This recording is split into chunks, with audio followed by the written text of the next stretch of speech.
ప్రకాశం barrage counter weight repair పనులు already ప్రారంభమయ్యాయి. Counter weight లేకున్నా గేట్లు దింపేందుకు ఇరిగేషన్ ఎక్స్పర్ట్స్ కన్నయ్య నాయుడు ఏర్పాట్లు చేస్తున్నారు. ఈలోగా ప్రకాశం బరాజ్ పై అధికార ప్రతిపక్షాల మధ్య మాటల యుద్ధం నడుస్తోంది. బరాజ్ డ్యామేజ్ కావడం వెనుక వైసీపీ కుట్ర ఉందని టీడీపీ ఆరోపిస్తోంది.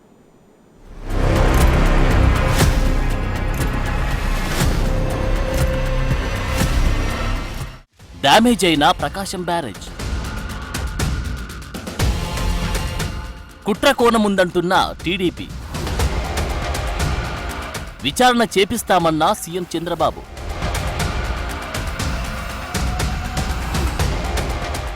సెప్టెంబర్ 2 అప్పటికి వరద ఉధృతితో ప్రకాశం బ్యారేజ్ వద్ద ప్రవాహం మామూలుగా లేదు. రికార్డు స్థాయిలో వరద బ్యారేజీని దాటి సముద్రంలోకి పోతుంది. ఉన్న 70 గేట్లు లిఫ్ట్ చేశారు. అయినప్పటికీ బ్యారేజీ వరదను తట్టుకొని నిలబడింది. అలాంటి టైంలో 2-3 పడవలు వచ్చి బ్యారేజీని ఢీకొట్టాయి. అలా బోట్లు ఢీకొట్టడంతో వెయిట్ డ్యామేజ్ అయింది. అంతే, అక్కడి నుంచి వరదపై వార్ కాస్త పొలిటికల్ టర్న్ తీసుకుంది. బోట్లు రావడంపై అందరికీ అనుమానమే.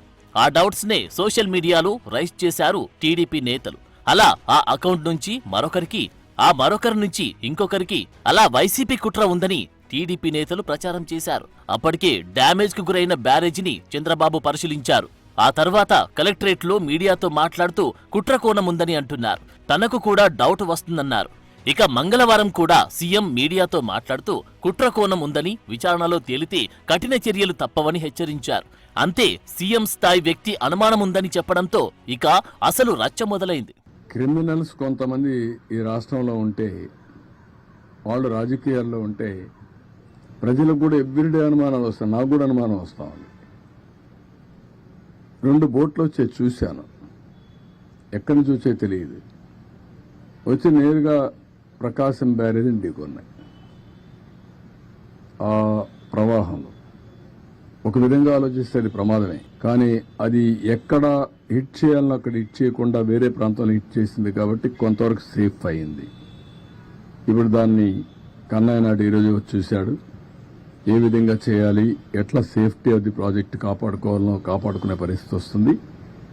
ఇప్పుడు చాలామంది దాని మీద దీంట్లో కూడా కుట్ర ఉందని అనుమానించే పరిస్థితికి వచ్చారు. ప్రైమ్ ఆఫీస్ నేను ఆలోచించలేదు. కానీ ఒకసారి వివేకానందరెడ్డి మర్డర్ చేసి గుండెపోటని చెప్పగలిగిన వాళ్ళు ఇలాంటివి కూడా చేయొచ్చేమో. ఆ బోర్డ్స్ వచ్చాయి. ఎక్కడి నుంచి వచ్చా కూడా ఇన్వెస్టిగేషన్ చేస్తాం. ఎందుకు వచ్చా కూడా ఇన్వెస్టిగేషన్ చేస్తాం. అందులో కూడా ఎవరైనా ఉంటే మీరు అన్నట్టు ఆ బోట్లు వచ్చినప్పుడు కరెక్ట్గా అది కొట్టుకున్న ప్లేస్ చూశాను నేను. ఆ ఇది కూడా బెండ్ అయింది, వంగిపోయింది. పిల్లర్ కాదు, పిల్లర్ మధ్యలో ఉండే జాయింట్ వెయిట్ వెయిట్ వెయిట్ అది వెయిట్ అంటారా, అది కంట్రోల్ అన్నమాట. 2 పిల్లర్స్ మధ్యలో గేట్ ని కంట్రోల్ చేయడం కోసం పెట్టినటువంటి ఆ గేట్ అక్కడ ఉంటుంది. దాని సపోర్టింగ్ ఒక కాలం దాన్ని కొట్టుకుంది. అది బెండ్ అయిపోయి ఇరిగిపోయే పరిస్థితి వచ్చింది. అంటే ఏంటిది? ఎప్పుడు చరిత్రలో జరగల ఇలాంటివన్నీ జరుగుతున్నాయి. ఇప్పుడు అనుమానం రాని వారికి కూడా అనుమానం వచ్చే పరిస్థితి. ఎందుకు బాబాయిని చంపి నెక్స్ట్ డే నారాసురు రక్త చరిత్ర రాయగలిగిన వాళ్ళు ఇంకా అనుమానం ఎందుకు రాదండి?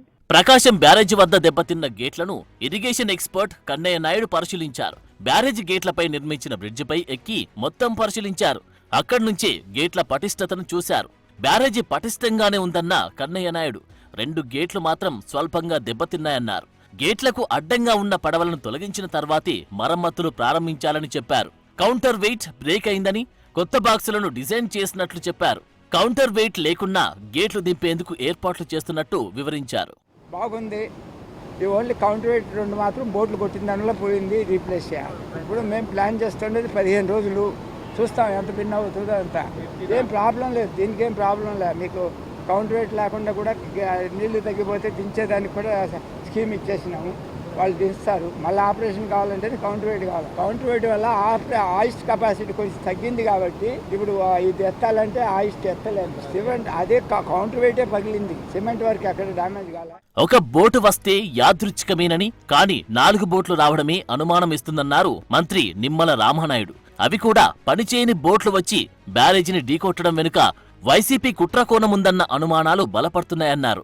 అంటే ఏదైతే ఇటువంటి ఉధృతంగా కృష్ణా వరద ఉన్నటువంటి సమయంలో ఏదైతే 4 బోట్లు ఏదైతే కొట్టుకొచ్చాయని చెప్తూ ఉన్నారో, అంటే అర్ధరాత్రి సమయం ఆ బోట్లు రావడం, అందులో కూడా ఏదైనా ఒక బోటు వచ్చిందంటే అనుకోవచ్చు ఏదో అనుకోని విధంగా యాదృచ్ఛికంగా, బట్ 4 బోట్లు రావడం, ఆ వచ్చినటువంటి బోట్లు కూడా పనిచేయనిటువంటివి, ఏదైతే స్కాప్ కింద వదిలేసినటువంటి బోట్లు ఏవైతేనో ఆ రకంగా బోట్లు అక్కడ కనపడుతున్న పరిస్థితి. అంటే అందుచేత అంటే ఇది రాజకీయంగా మాట్లాడుకునేటువంటి సమయం కాదు. ఎందుకంటే ముఖ్యమంత్రి గారు కానీ మాకు కానీ ఈరోజు ద ఫస్ట్ ప్రయారిటీ ప్రజలకి ఎవరైతే ఉన్నారో వాళ్ళకి ఈ సహాయ కార్యక్రమాలు అందించి వాళ్ళందరిలో ఒక భరోసా నింపడం.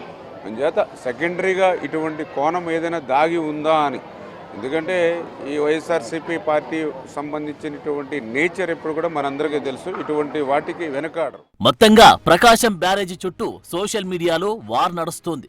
వరదలతో రాజధాని ప్రాంతం మునిగిందని వైసీపీ ప్రచారం చేస్తుంటే బోట్ల వెనుక వైసీపీ హస్తముందని టీడీపీ అనుమానం. విచారణ చేస్తున్న అధికారులు ఏం తేల్చుతారో చూడాలి.